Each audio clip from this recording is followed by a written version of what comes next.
Who was it that invented the sewing machine? If I would go to school tomorrow and ask your children, they would say, Elias Howe. He was in the Civil War with me, and often in my tent I often heard him say that he worked 14 years to get up that sewing machine, but his wife made up her mind one day that they would starve to death if there wasn't something or other invented pretty soon, and so in 2 hours she invented the sewing machine. Of course, he took out the patent in his name. Men always do that. Who was it that invented the mower and the reaper?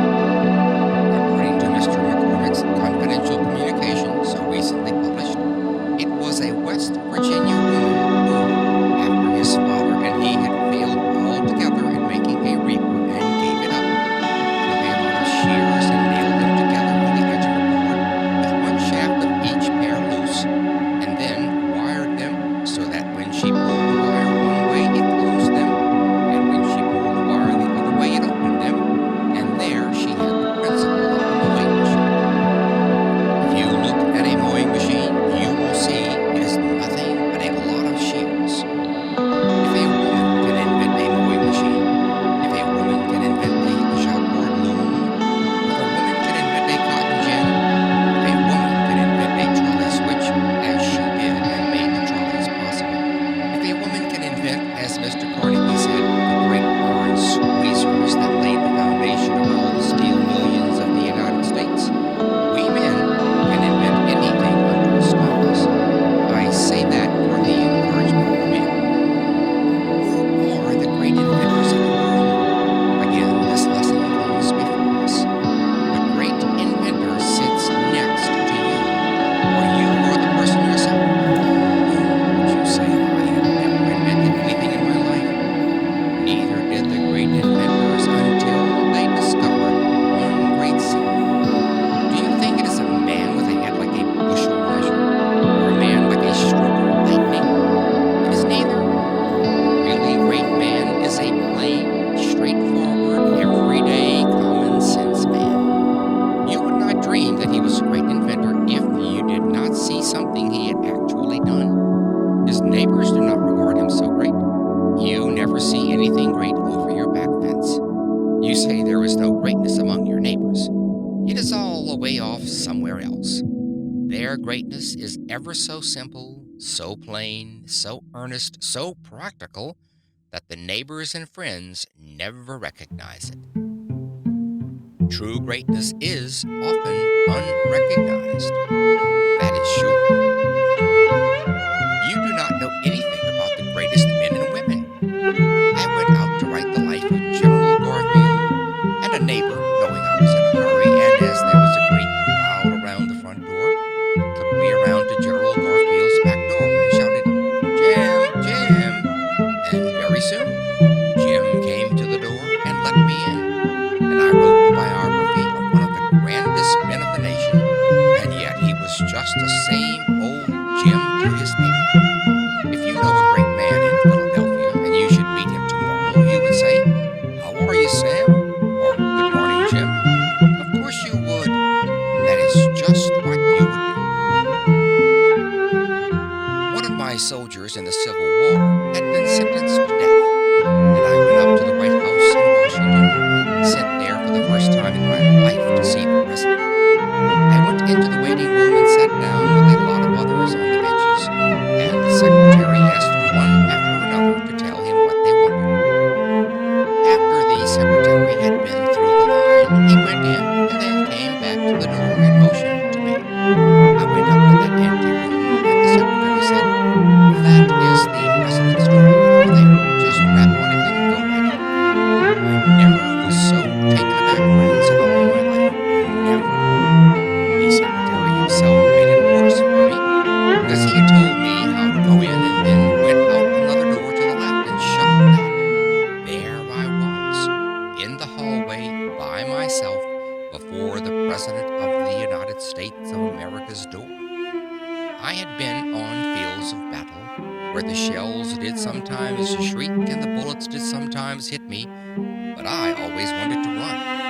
I have no sympathy with the old man who says, I would just as soon march up to the cannon's mouth as eat my dinner. I have no faith in a man who doesn't know enough to be afraid when he is being shot at. I never was so afraid when the shells came around us at Antietam as I was when I went into that room that day. But I finally mustered the courage, I don't know how I ever did, and at arm's length tapped on the door. The man inside did not help me at all, but yelled out, "Come in and sit down." Well, I went in and sat down on the edge of a chair and wished I were in Europe, and the man at the table did not look up. He was one of the world's greatest men, and was made great by one single rule. Oh, that the young people of Philadelphia were before me now, and I could say just this one thing, and that they would remember it. I would give a lifetime for the effect it would have on our city and on civilization. Abraham Lincoln's principle for greatness can be adopted by nearly all. This was his rule. Whatsoever he had to do at all, he put his whole mind into it and held it all there until that was all done. That makes men great almost anywhere. He stuck to those papers at that table and did not look up at me, and I sat there trembling. Finally, when he had put the string around his papers, he pushed them over to one side and looked at me, and a smile came over his worn face.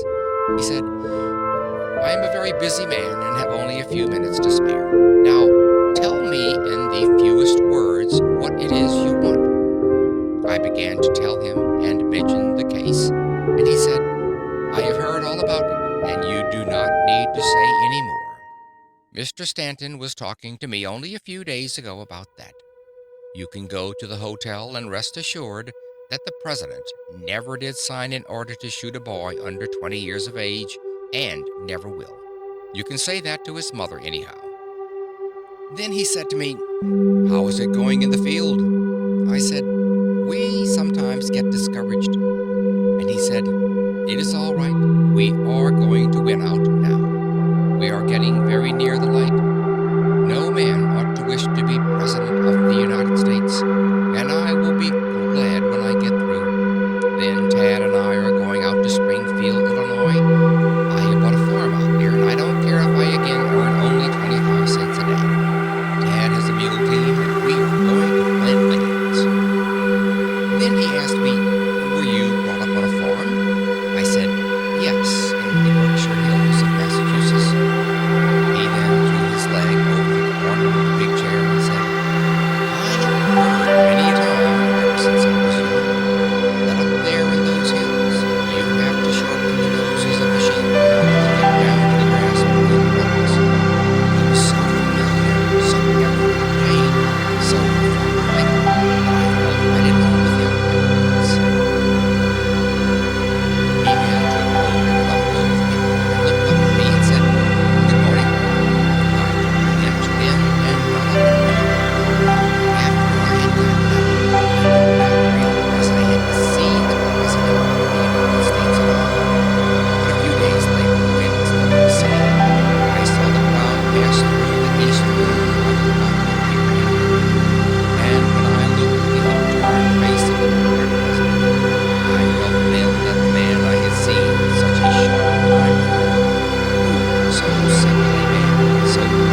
great aristocratic families of this nation. A poor man in Massachusetts who had worked in the nail works was injured at 38, and he could earn but little money.